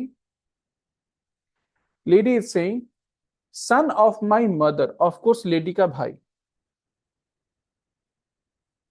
ठीक है। लेडी का भाई कौन है? फादर ऑफ हिज ब्रदर, इस बंदे के ब्रदर का ये फादर है। समझ में आया? ये कौन बंदा है? Pointing towards the man, man ये है। अब कहता है how is the man related to this very lady, इस मैन का पापा का बहन जो है ये लेडी है, यानी इस मैन की बुआ जो है वो लेडी है। तो क्या हुआ? How is man related to lady? तो मैन इज नेफ्यू, नेफ्यू का है, ये रहा, सिंपल आ गया। तुम्हारे सामने किए है ना। हम किए आपके सामने में, अगर हम गलत हैं तो बताओ डी कैसे हुआ ग्रैंडसन। फिर से मैं बता रहा हूं क्वेश्चन जो कह रहा है, अच्छा सुनो, Poynting towards a man in the photograph, a lady is speaking, the father of his brother is the only son of my mother. ठीक है, उस लेडी के मदर का सन, ठीक है, यानी उस लेडी का भाई। Am I correct? इतना तो करेक्ट है, वो है, ये पॉइंट कर रहा हूं मैं। ठीक है, he is the only son, क्या है, is the only son of, हाँ हाँ हाँ हाँ हाँ, ये पर्सन जो है फादर ऑफ हिज ब्रदर है, father of that man's brother, he is father of that man's brother. Man का ब्रदर सिबलिंग है, इसको समझ में आ रहा है ना, ये dot dot dot dot dot dot है, ठीक है, सिबलिंग है ये, इसका जो पापा है उसके, ठीक तो है, सही तो किए है, इसमें कोई दिक्कत है? Okay, if I am wrong somewhere please tell me online guys, am I correct over here?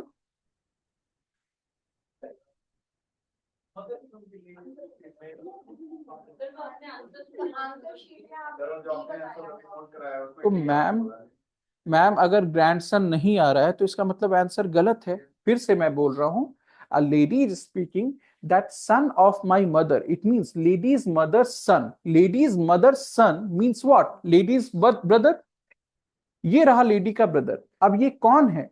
Father of his brother is, father of his brother is the only son of my mother, उस lady के mother का only son है ये, और ये है कौन?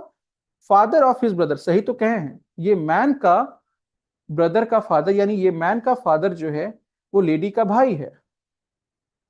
और राइट, अब इसको जैसे डिसिफर करना है करो, मेरे लिए आंसर जो है वो क्या है, नेफ्यू आया ना, नेफ्यू है, चलो हटाओ। Please understand, I am going to the next slide, ठीक है, इसको कर लेना घर पे, हम बता देंगे आपको प्रीवियस वाले हैंडआउट का आंसर भी। Shall I go to the new page? Whatever you have to write, you just write it down. If you have some problem, you can ask afterward also, because I have to go to one more chapter. Shall I go? जाऊं? लिख लिए? बस 10 minute, ज्यादा हम time लेंगे ही नहीं। Okay, कहाँ से जाते हैं? यहाँ ना, नोट कहाँ है? नोट बी, ये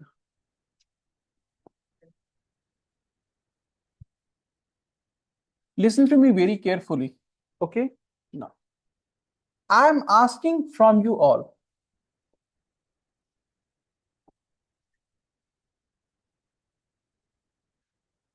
what is this? This is a cube or cuboid, anything likewise. If it is being said that it is being cut into 27 small cubes, am I correct, of equal shape and size, will the figure look like this? Am I correct? And it has been colored in yellow along all the faces, this has been told. So this is a cube. Cube के साथ क्या क्या होता है जरा बताओ, कितने faces होते हैं? 6 faces, am I correct? Cubes के साथ कितने सारे एजेज होते हैं all together? 1 2 3 4 5 6 7 8 9 10 11 and that 12 edges होते हैं, एम आई करेक्ट? अब बताओ किसने बोला 12 वर्टिसेस? वर्टिसेस कितने होते हैं जरा बताओ, कितने होते हैं? 8 होते हैं। कैसे 8 आए? एक पॉइंट यहां, एक पॉइंट यहां, एक पॉइंट यहां, एक पॉइंट यहां और 4 नीचे, am I correct? Now the question is, all have been colored in yellow along all the faces and then have been cut into 27 small cubes. तो तुमको समझ में आ गया होगा, 27 इज इक्वल टू 3 का क्यूब, 64 इज इक्वल टू 4 का cube, 125 is equal to 5 का cube, again this is 8 is equal to 2 का cube and 1 is equal to 1 का क्यूब, सब जानते हैं। तो यहां पर आ रहा है 27 स्मॉल क्यूब्स और of equal shape and size, it means सब क्यूब ही है और आइडेंटिकल क्यूब है, इसका मतलब क्वेश्चन पहला पूछा जा सकता है, if this is the scenario then you have to say the bigger cube needs to be cut down along all its faces to just get 25 small cubes of identical shape and size. Am I correct?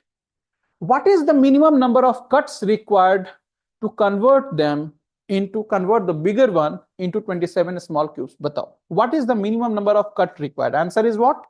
1, 2, 3, 4, 5, 6, 6. अरे चाकू से 1, 2, 3, 4 और 5 और 6. पहले एक ही बड़ा सा cube था, इसको अब 27 स्मॉल क्यूब्स में हमने बांट लिए. Am I correct? ठीक. अब कहने का मतलब है कि हम लोग यहाँ कैसे ये समझते हैं कि यहाँ 27 स्मॉल क्यूब्स हैं. तो आपने इमेजिनरी वे में इसको क्या किया है, इसको लिया है, इसको मान लो एक्स एक्सिस लिया है, इसको मान लो वाई एक्सिस लिया है और इसको मान लो जेड एक्सिस लिया है. अब यहाँ पे 0 0 0 है, ये तो समझ में आ रहा है, ये ओरिजिन है. अब यहां से कितने सारे क्यूब्स आए? 1 2 3. इधर से कितने? 1 2 3. इधर से भी 1 2 3, यानी कितने आए? 3 into 3 into 3 is the total number of cubes you will be having. Now the question is how many cubes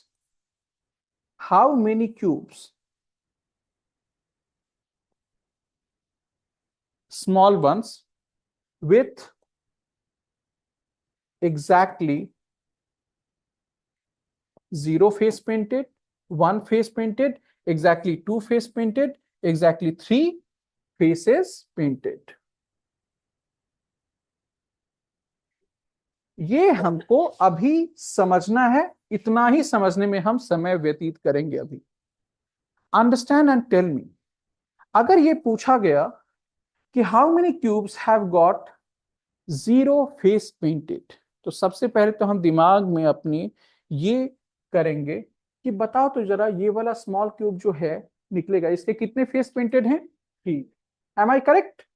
इसके भी 3 फेस पेंटेड, इसके भी 3 फेस पेंटेड, इसके भी 3 फेस पेंटेड, इसके भी 3, इसके भी 3, इसके भी 3 और सबसे अपोजिट वाला उधर जो डायगोनली है उसके भी 3. एम आई करेक्ट और नॉट? यानी 3 फेस वाले चूज करने हैं, वहां चूज करोगे, वहां चूज करोगे, वहां वहां यहां यहां यहां और यहां.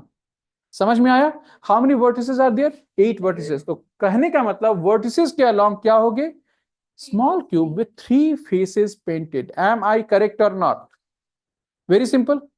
नाउ प्लीज टेल मी, कहां थे हम? यस, ये आ गया है. Exactly 3 faces painted. कितने आए? 8. मैंने लिख दिया. अब जरा बताओ एग्जैक्टली 1 फेसेस कहां कहां आएंगे पेंटेड वाले? Along the as. सॉरी, ये तो नहीं होगा. Yes, you are correct. Along the centre of every faces. तो हमेशा याद रखना, सिंगल वाले along the centre of the faces आएंगे. एक इधर, एक इसके ऑपोजिट, एक इधर, एक इसके ऑपोजिट, एक इधर और एक इसके नीचे ऑपोजिट. कितने टोटल हुए? 6. Am I correct? तो ये एग्जैक्टली 1 वाले. और सबसे इंपॉर्टेंट बात जो मैंने नहीं लिखी है वो क्या है? This will be found along the vertices. This will be found along the centre of the face. And now 2 face painted. ये कहां कहां आएगा? ये हमेशा एजेस पे आएगा. जितने एज यहां पे हैं उतने सारे हमें क्या मिलेंगे अलोंग द एज? हर एक जगह एक एक मिल रहा है. इसका मतलब जब भी 2 फेसेस पेंटेड देखना हो तो हम जाएंगे along the edge. How many edges are there? 12. So there are 12 into 1 means 12 small cubes with exactly 2 faces painted. अब बात, हाँ 2 वाला बताएंगे. 2 वाला यानी कि इत्थे भी देखो जरा, वहां बीच में होगा पेंटेड, उधर वाला भी पेंट निकलेगा, इधर वाला भी पेंट निकलेगा. ये क्या है? अलोंग द एज बीच वाला. Am I correct? Along the edge बीच वाला, अलोंग द एज बीच वाला, अलोंग द एज बीच वाला, अलोंग द एज बीच वाला. यहां भी बीच वाला, इधर भी बीच वाला, इधर भी बीच वाला, यहां यहां यहां यहां, सब जगह 12 में निकलेगा 12 into 1. यही अगर और ज्यादा क्यूब्स में बांटते तो और ज्यादा निकलता है. लेकिन याद क्या रखना है? व्हेनेवर 3 फेसेस पेंटेड तो अलोंग वर्टिसेस निकालना है। whenever two faces exactly painted तो along the edges जाना है। whenever exactly one face is painted center of face जाना है। और ये जीरो वाला जो है, अभी तक जो दिमाग लगा रहे होंगे वो आराम से बता सकते हैं। How many total cubes are there? 27। 27 minus 8 कितना होता है? 19। 19 माइनस 12 कितना होता है? 7। 7 माइनस 6 कितना होता है?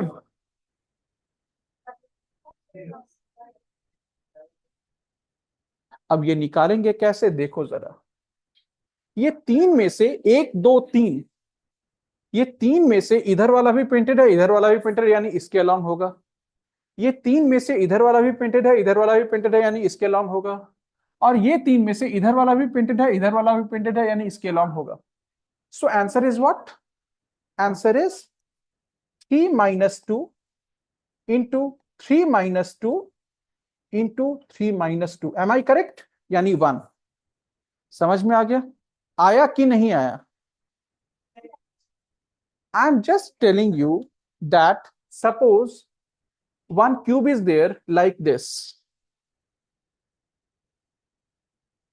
Please understand, एक क्यूब, प्लीज अंडरस्टैंड, एक क्यूब सपोज ये है and it has been converted into what? 27 के बाद क्या आता है? 64 ना? 64 स्मॉल क्यूब्स, ठीक है? 64 स्मॉल क्यूब्स के लिए क्या? 1 2 और 3 कट चाहिए। तो ये 3 कट मैंने लगाया तो मुझे ये मिला। एम आई करेक्ट और नॉट? 3 कट में ही तुमको 4 डिवीजन मिल जाते हैं, पता है ना? उसके बाद ये वाला 1, ये वाला 2, ये वाला 3 आया। Am I correct? उसके बाद ये वाला 1, ये वाला 2 और ये वाला 3। Now you can easily understand that ये जो पार्ट है, ये जो पार्ट है, ये जो पार्ट है, ये अलग है। समझ में आ गया? Now listen to me very carefully. अब मेरा सवाल क्या था? How many of the small cubes have got 0 face painted, 1 face painted, 2 face painted, 3 faces painted. Am I correct और नॉट? तो देखो मैंने क्या कहा, इसको एक्स एक्सिस ले लो, इसको वाई एक्सिस ले लो, इसको जेड एक्सिस ले लो। 0 फेस पेंटेड कहां कहां आएंगे? ये चार जो है, इसके नीचे वाला लेयर और उसके नीचे वाला लेयर, यानी 4 4 8 होता है। सबको समझ में आ रहा है ना? ये जो 1 1 1 1 वाला है उसके उधर और उधर वाला, ये जो 1 1 1 1 वाला है उसके उधर और उधर, यानी 4 + 4 8 है। एम आई करेक्ट और नॉट? लेकिन आता कैसे है? देखो 1 2 3 4, इथे भी पेंटेड, इथे भी पेंटेड, 4 - 2 हुआ तो 2 बचा, 4 - 2। Am I correct? Into Y axis के अलाउंग ये भी फेस पेंटेड, ये भी फेस पेंटेड, तो बीच का बचा कितना आया? 4 - 2 इंटू 4 - 2 कितना आया टोटल? टोटल आया 8। यही समझाने की कोशिश मैं उतनी देर से कर रहा हूं।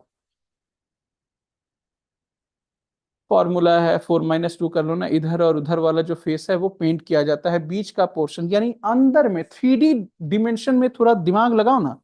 3D डिमेंशन में अगर तुम अंदर घुसोगे तो इस लेयर और उस लेयर को काट के हटा दोगे। हाँ, तो उसके बाद ना अंदर में तुमको मिलेगा, तुमको पाना है कि कौन कौन सा स्मॉल क्यूब जो है जिसका कोई भी फेस पेंटेड नहीं है, तो तुमको उसके लिए 3D स्ट्रक्चर अंदर घुसना पड़ेगा। तो अलोंग एक्स एक्सिस जाते हो तो एक्स एक्सिस कौन सा? ऐसा है ना?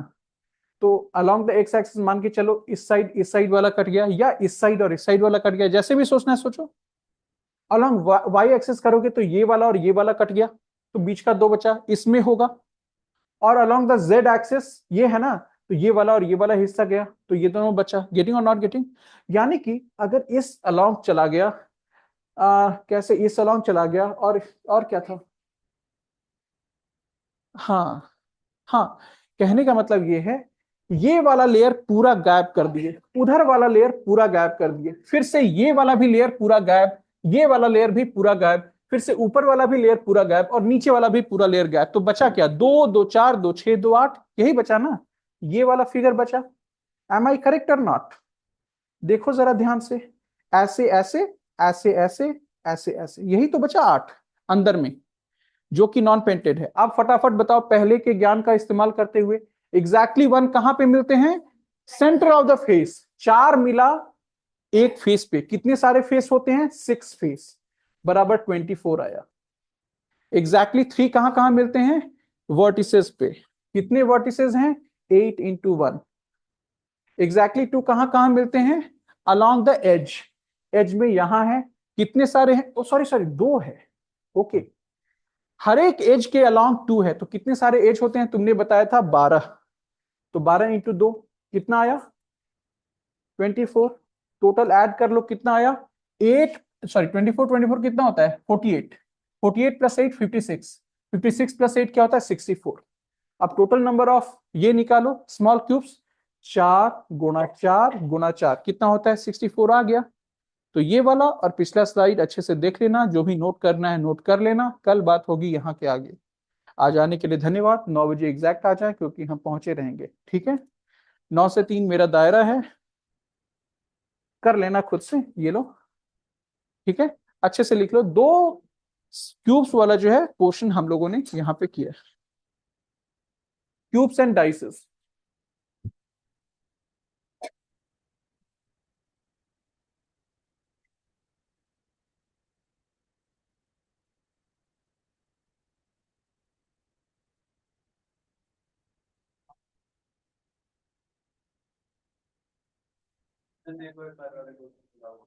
किसमें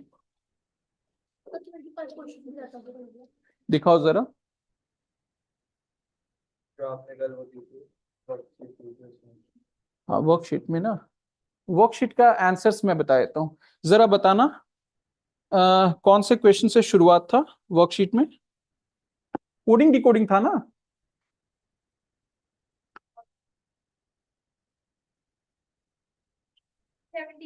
17 से मैं बता रहा हूँ, कितने तक थे? कितना? एक बार दिखाना। नहीं, 17 से नहीं स्टार्ट है मैम, 8 से स्टार्ट है मैम, सॉरी 9 से स्टार्ट है, 9 से लेके 34 तक है, 3 page. All right, please note down the answers, 9 to 34 questions, ठीक है। That is hand out yesterday का, ठीक है। उसका नाम है coding decoding. So write down coding decoding answers, जो मैं लिखा रहा हूं आप घर पे मिलान कर लेना, फिर कल डिस्कशन होगा। Please note down, question number 9 से शुरू है ना? This is the third last page, 9th। Please note down the answers. 9 का क्या आया है? सी। 10 का बी, बी फॉर बैंगलोर। 11 का डी, डी फॉर दिल्ली। 12 का ए फॉर अमृतसर। 13 का सी, सी फॉर कैलकाटा। 14 का बी, बी फॉर बैंगलोर। 15 का डी, डी फॉर दिल्ली। 16 का बी, बी फॉर बैंगलोर। 17 का बी, बी फॉर बैंगलोर। 18 का सी, सी फॉर कैलकाटा। 19 का ए फॉर अमृतसर। 20 का डी, डी फॉर दिल्ली। और कितना है?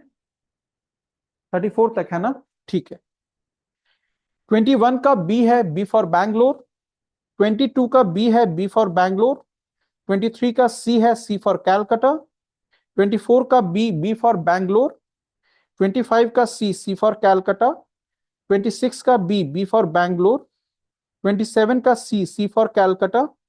28 का बी, बी फॉर बैंगलोर। 29 का ए फॉर अमृतसर। 30 का डी, डी फॉर दिल्ली। 31 का डी, डी फॉर दिल्ली। 32 का बी, बी फॉर बैंगलोर। और कितना है? 33 एंड 34। 33rd का है D, D for Delhi and 34 का है सी फॉर कैलकाटा। ऑल राइट, अच्छे से जाके घर पे मिलान जरूर करना। यस, डायरेक्शन वाले की भी बताना है, डायरेक्शन वाले का जरा बताना मुझे। इसका 16 एंड 33 जरा हेल्प आउट करो तो 16 और 33 करने में अपने फ्रेंड का। 16 और 33। अरे मैम 16 और 33 का आंसर्स नहीं मांग रहा है, सॉल्यूशन मांग रहा है। कैसे आप लोगों ने किया है जरा बताइए। 16 कैसे किया है? 16 का क्वेश्चन पढ़ना तो जरा, क्या है, कौन सा है? अच्छा ठीक है, सुनो ना, हेलो, तुम अभी संपर्क कर लेना मुझसे, ठीक है, चलेगा? ओके, और किसका आंसर चाहिए? डायरेक्शन सेंस का ना? डायरेक्शन सेंस का जरा हैंड आउट दिखाओगे? 7 से है, 7। हाँ, लिखो जरा डायरेक्शन सेंस का।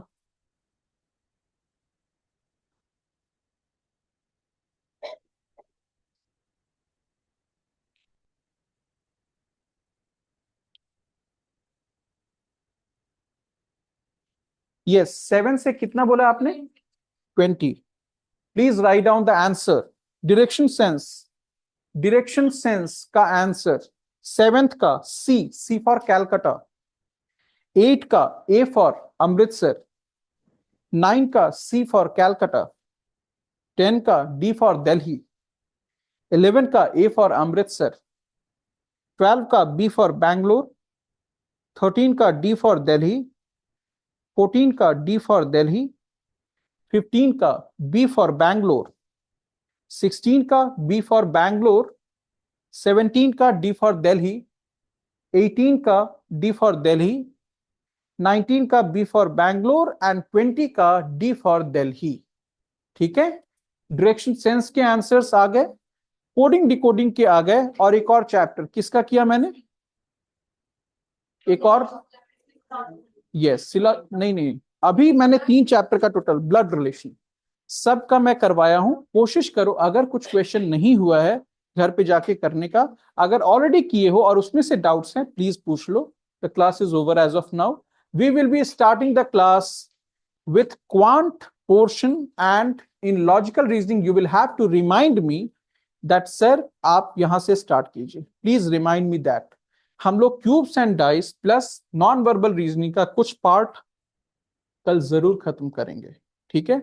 नॉन वर्बल रीजनिंग में बहुत सारे पार्ट्स आते हैं, लाइक कौन बताया था? सीरीज डायग्राम्स वाला, है ना? उसके बाद मैंने क्या बोला था? मिरर इमेज, वाटर इमेज, और क्या बोला था? मैट्रिक्स बोला था, एनालिटिकल रीजनिंग बोला था। तो I will try to finish off this plus matrix plus analytical reasoning, और मे बी मिरर इमेज और water image likewise. Thank you for coming, thank you.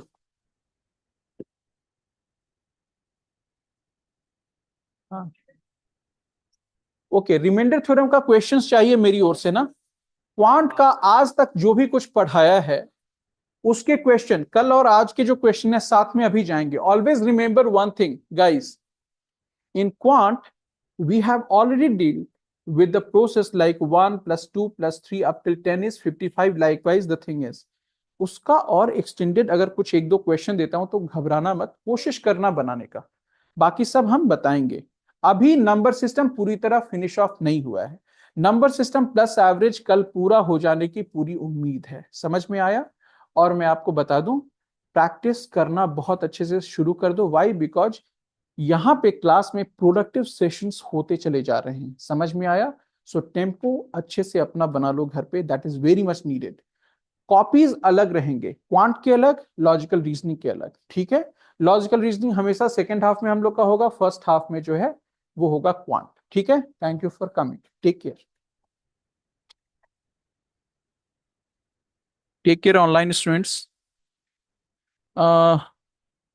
नीस आया आंसर बट नॉट श्योर, मैंने money बताया था। I hope you have got that very thing also, and even after this if you have got any sort of problem, कहीं भी कभी भी जो है आप लोग पूछ सकते हो। Thank you for coming down the line, take care, goodbye. Take care, bye bye, बोलो यार।